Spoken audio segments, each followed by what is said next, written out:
Hi and welcome to this Now Maths video on finding the nth term of a quadratic sequence. Let's get straight into our first example. So for this question we're asked to find the nth term of the sequence 6, 9, 14, 21 and so on. The first thing we need to do when finding the nth term of any sequence is work out what the sequence goes up or down in. So in this particular case it goes up by 3, then by 5 and then by 7. If the sequence went up by a constant amount each time, this would be what we call a linear sequence. Because the sequence doesn't go up by the same amount each time, this isn't a linear sequence. These numbers that we've just found are called the first differences of the sequence. When the first differences aren't the same, what we need to do is find the second differences. And we can see to get from 3 to 5, we add 2, and 5 to 7, we also add 2. So the second difference is 2, and because the second differences are the same, this is what we call a quadratic sequence. Now we're going to come back to this second difference of 2 in a moment, but for now we're going to set up something that will help us actually work out the nth term.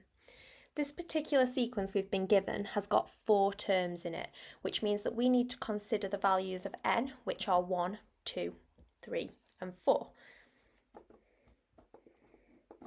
And underneath where we've written this, we're going to write out what the sequence actually is, which is 6, 9, 14 and 21. Now we're going to go back to that second difference of 2. And the second difference, we're always going to half it. So half of 2 is 1, and this helps us estimate the nth term of this sequence. And because half of 2 is 1, we're going to estimate this sequence to have nth term 1n squared. And of course, in maths, we could just write this as n squared. Now we're going to work out what the sequence n squared actually looks like by substituting our values of n, which are 1, 2, 3 and 4, into n squared. So when n is 1, n squared is 1 squared, which is 1. When n is 2, n squared is 2 squared, which is 4. When n is 3, n squared is 3 squared, which is 9, because 3 multiplied by 3 is 9. And when n is 4, n squared is 4 squared, which is 16. Now obviously our sequence that we started with doesn't have an nth term of n squared because the sequence of n squared is completely different to our sequence. But what we're going to do now is we're going to work out what the difference between our sequence and the sequence of n squared is. And we're going to do this by subtracting the sequence of n squared from our sequence. So starting with the first term, 6 subtract 1 is 5.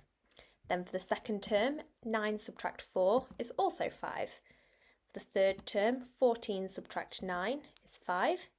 And finally, for the fourth term, 21 subtract 16 is also 5.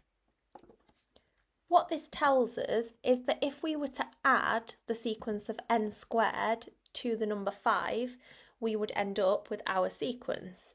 So looking at the first term, 1 add 5 gives us 6. For the second term, 4 add 5 gives us 9, and so on, which tells us that the nth term is made by adding together n squared and 5. So the nth term of our sequence is n squared add 5. Now let's have a look at a second question.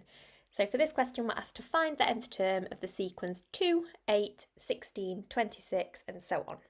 Similar to the previous question, the first thing we're going to do is work out the first differences. So for this sequence it goes up by 6, then by 8 and then by 10. Again, these first differences aren't the same, which means we need to go on to work out the second difference. And once again, all of these first differences increase by 2 each time. So the second difference is 2, and because the second differences are the same, we know we're looking at a quadratic sequence.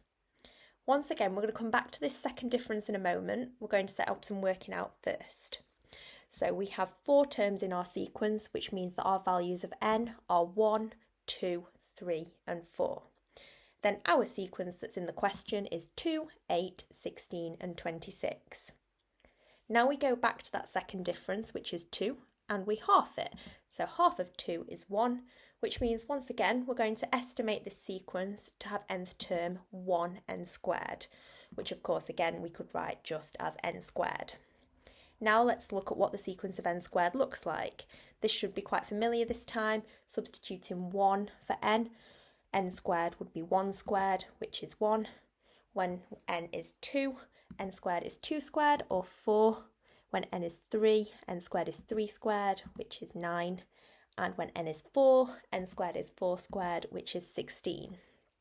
Once again, we can see that n squared is not the correct nth term for our sequence, since the sequence of n squared is completely different to the sequence we had in the question.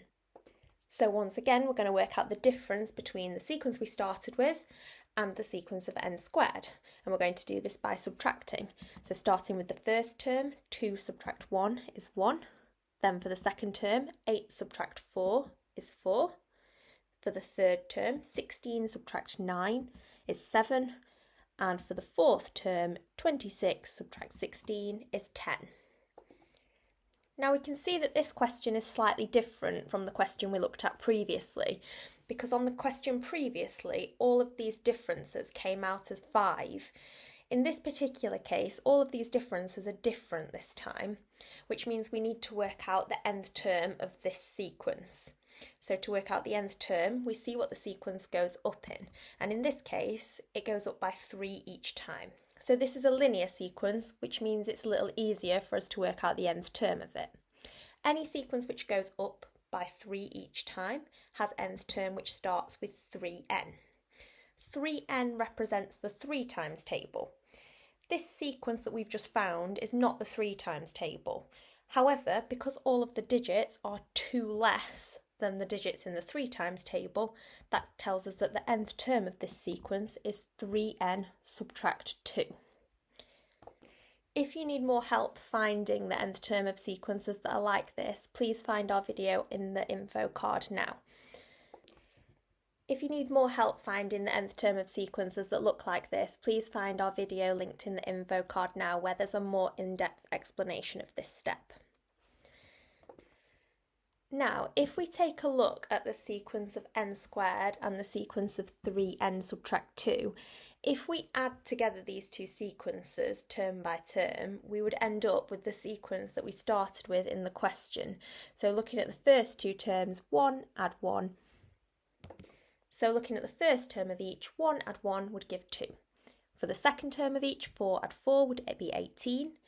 For the third term, 9 add 7 is 16, and so on, which tells us that to work out the nth term of that sequence that we started with, we need to add together the nth terms of the two sequences we have below, which tells us our final nth term is n squared add 3n subtract 2.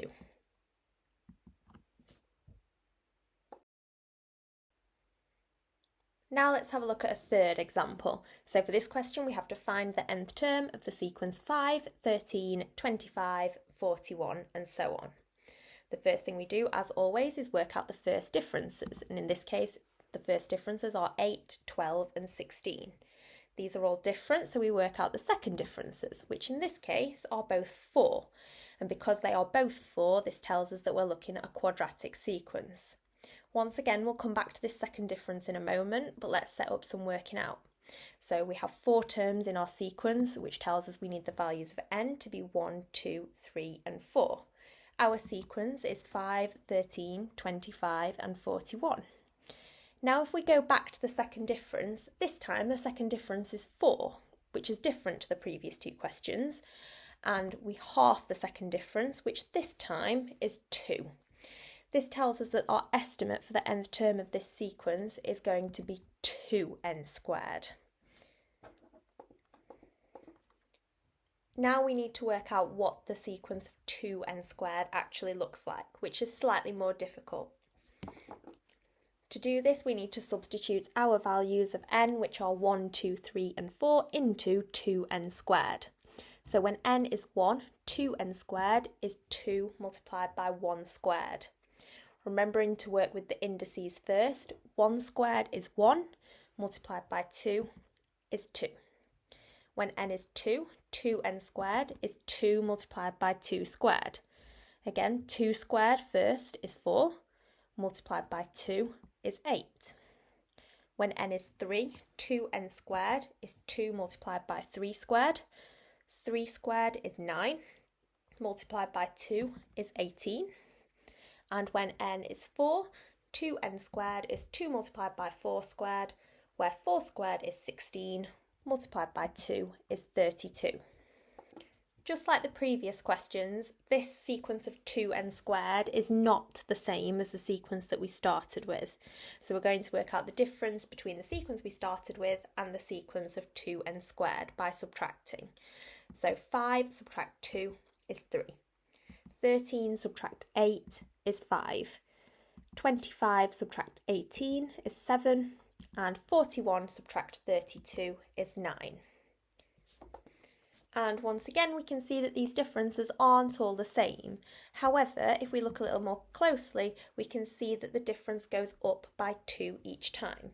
So we're going to work out the nth term of this sequence, and any sequence which goes up by 2 has nth term that starts with 2n.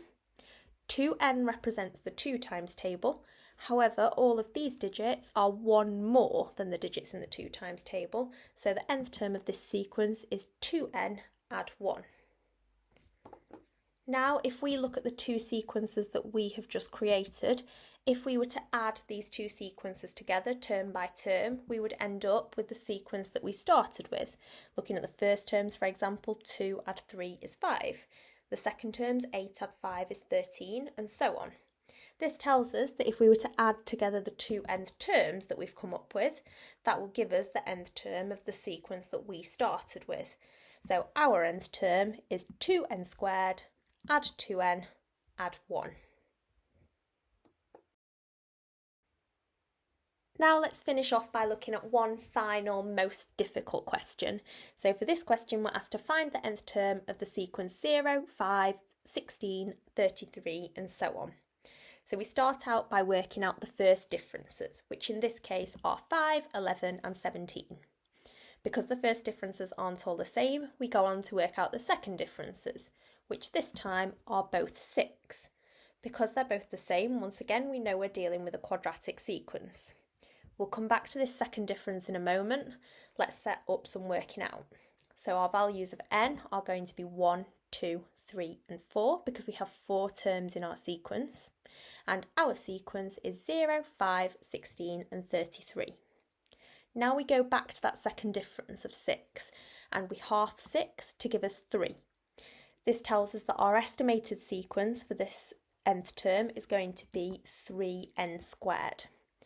We now need to work out what the sequence of 3n squared looks like by substituting our values of n, which are 1, 2, 3, and 4, into 3n squared. So when n is 1, 3n squared is 3 multiplied by 1 squared. Remembering to do the indices first, 1 squared is 1, multiplied by 3 is 3. When n is 2, 3n squared is 3 multiplied by 2 squared. 2 squared is 4, multiplied by 3 is 12.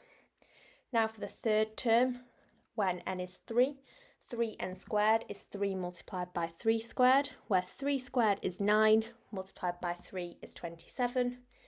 And for the fourth term, where n is 4, 3n squared is 3 multiplied by 4 squared, where 4 squared is 16, multiplied by 3 is 48. Similar to all of the previous questions, the sequence of 3n squared is not the same as the sequence that we started with. So we're going to work out the difference by subtracting the sequence of 3n squared from the one we started with. So looking at the first terms, 0 subtract 3 is negative 3. For the second terms, 5 subtract 12 is negative 7. For the third terms, 16 subtract 27 is negative 11. And for the fourth terms, 33 subtract 48 is negative 15. Once again, we can see that this difference isn't the same all the way across. So we now need to work out the nth term of this sequence here. And if we look more carefully, we can see that this sequence goes down by 4 as we go along, which means that the nth term is going to be negative 4n to begin with. The sequence of negative 4n is a sequence that looks like the 4 times table, except all of the digits are negative. So it would go negative 4, negative 8, negative 12, and so on. Because that sequence starts at negative 4, but our sequence starts at negative 3, that tells us that our nth term is negative 4n add 1, because negative 3 is 1 more than negative 4. Now if we take a look at the two sequences that we've just written out, if we were to add these two sequences together term by term, it would give us the sequence that we started with, which is in the question. So looking at 3 add negative 3, we would get 0 for the first term. For the second term, 12 add negative 7 is positive 5 for the second term, and so on and so on. This tells us that if we were to add together the nth terms of these two sequences, this will give us the nth term of our sequence. So the nth term of our sequence is 3n squared, subtract 4n, add 1. Thank you so much for watching this Now Maths video on finding the nth term of a quadratic sequence. Please like if you found it helpful, and we'll see you again next time.